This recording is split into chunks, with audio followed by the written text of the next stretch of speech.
Istanbul, Başakşehir, PSG, en plein bras de fer Erdogan-Macron. Faut-il vraiment maintenir le match, Philippe? Politique et football, tiens, ça me rappelle quelque chose, mais là je crois que c'est un petit peu plus grave qu'au dernier printemps. Entre deux.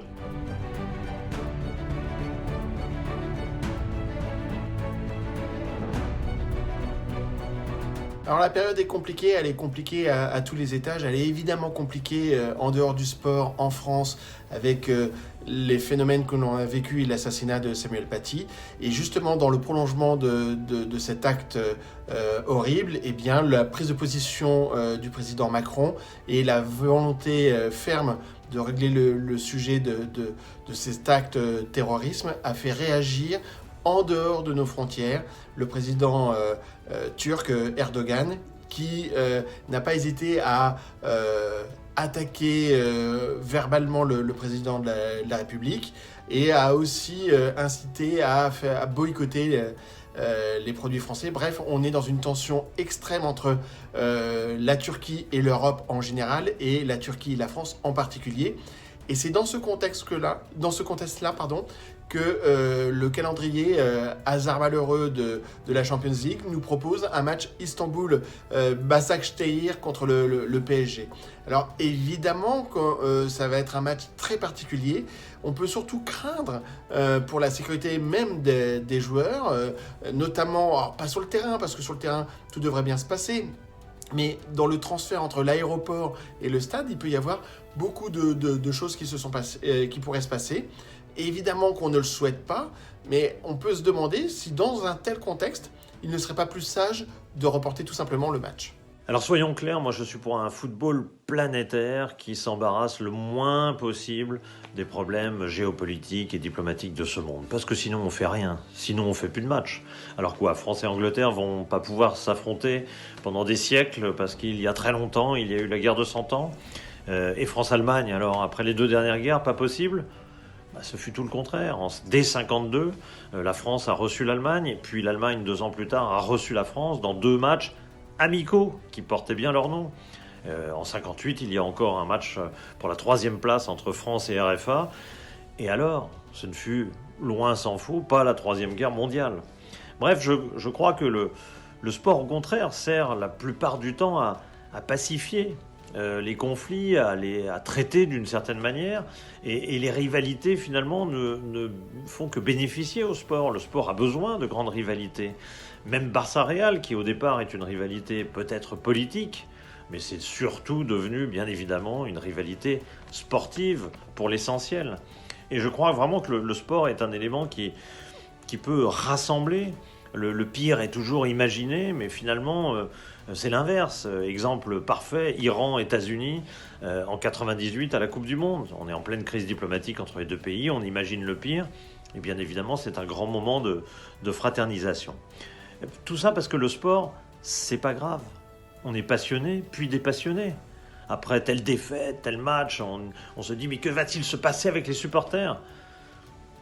Oui, il se passe peut-être quelque chose momentanément, et puis après, tout ça est balayé par le match suivant, et on passe à autre chose. C'est pour ça que, dans cet état d'esprit, moi, je ne vois pas de raison de remettre en cause ce Istanbul-Başakşehir PSG, quand bien même ce club, Başakşehir, a été boosté ces dernières années, depuis les années 2000, par un maire d'Istanbul qui s'est nommé à l'époque Recep Erdogan.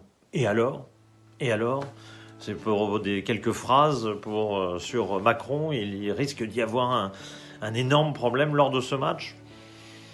Le pire n'est jamais certain, et 9 fois sur 10, tout se passe merveilleusement bien, même si bien sûr il faut prévoir le pire, ça fait partie du métier de l'organisateur, mais tout en sachant que vraisemblablement, tout se passera bien.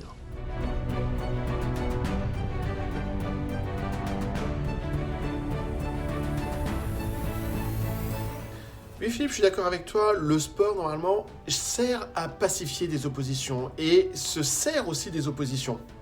Tu as parler de Barça Real. On connaît toutes ces oppositions qui font le sel et qui font la dynamique du sport. On sait aussi que le sport permet de régler certains problèmes. On l'a vu, effectivement, USA-Iran, c'est un très bon exemple. Mais ce n'est pas toujours le cas. On pourrait prendre le cas malheureusement, en 91 avec Sarajevo, qui a été le début de la guerre de Yougoslavie. La tension en 2014 entre l'Albanie et le Kosovo pour une histoire de drone. Voilà, donc on est sur des sujets, on est toujours sur une ligne de crête qui est très sensible.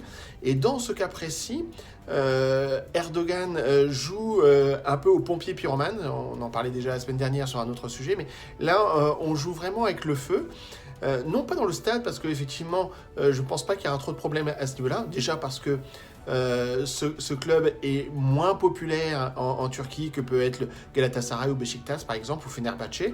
Mais c'est surtout qu'en plus, avec le Covid, il n'y aura pas grand monde dans le stade.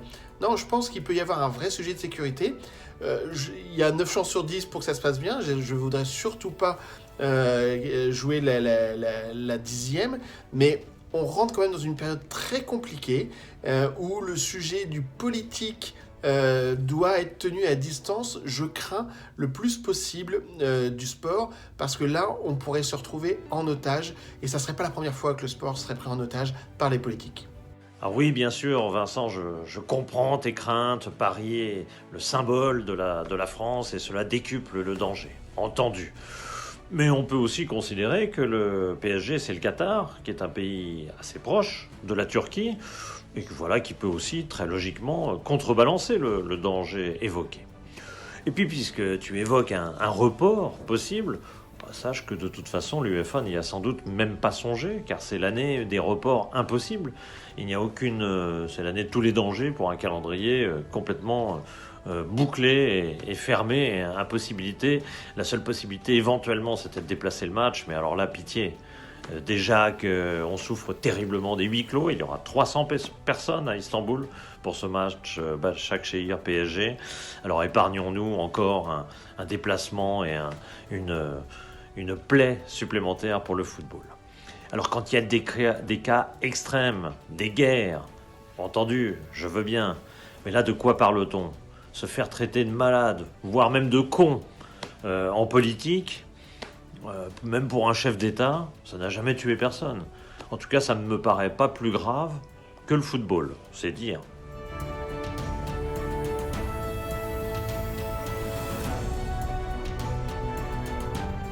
Alors les solutions, moi, je n'en ai qu'une réellement, c'est tout simplement imposer le football.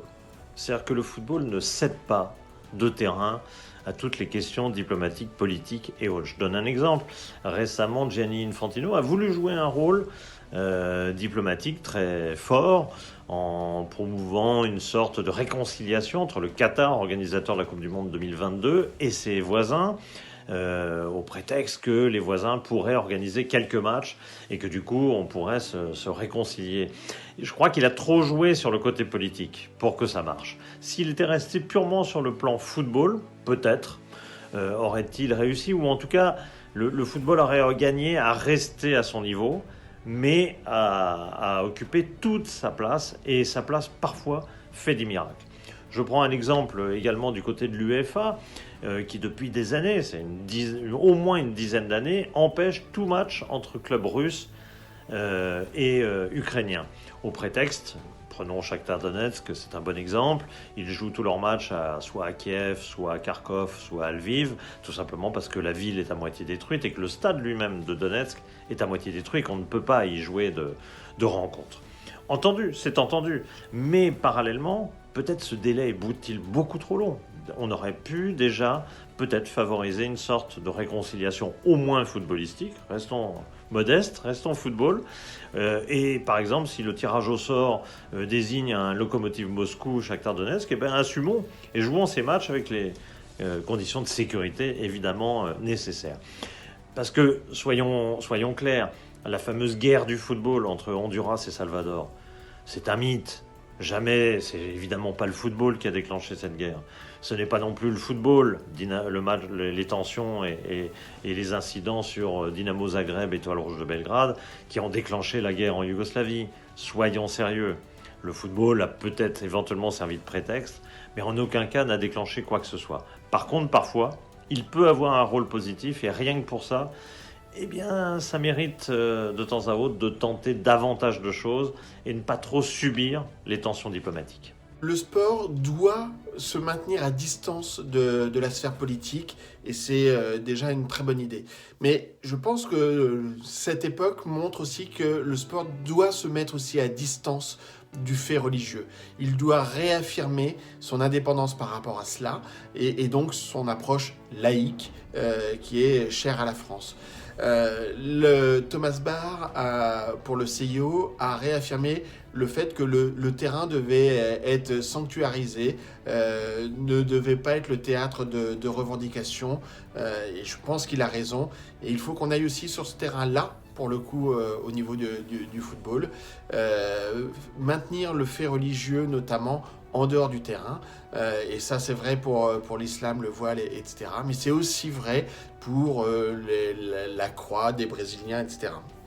On doit avoir une approche équitable, juste, et donc la meilleure approche, c'est de tenir ce fait religieux à distance. Et ça, c'est une première piste. Une autre piste, c'est de travailler sur la notion des sanctions. Si jamais, et on ne le souhaite évidemment pas, il y avait des heurts autour, notamment du bus du PSG sur le terrain. Encore une fois, je pense que tout se passera bien. Eh bien, il ne faut pas hésiter à sanctionner. Ça a été le cas même pour un grand pays comme l'Angleterre. L'Angleterre a été, après le drame du Heysel, exclu de toute compétition sportive, toute compétition de l'UEFA pendant 5 ans. Eh bien, s'il y a de trop gros problèmes avec la Turquie, par exemple, eh bien, il faudra prendre ce genre de sanctions.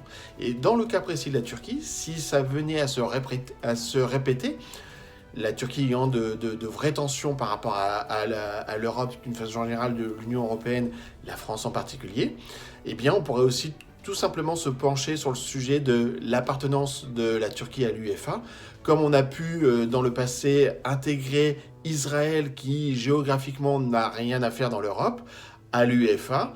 Peut-être qu'à ce moment-là, il faudrait imaginer le sens inverse, que la Turquie aille vers la Confédération asiatique. Voilà des pistes qu'on souhaite bien évidemment ne pas être obligé d'actionner.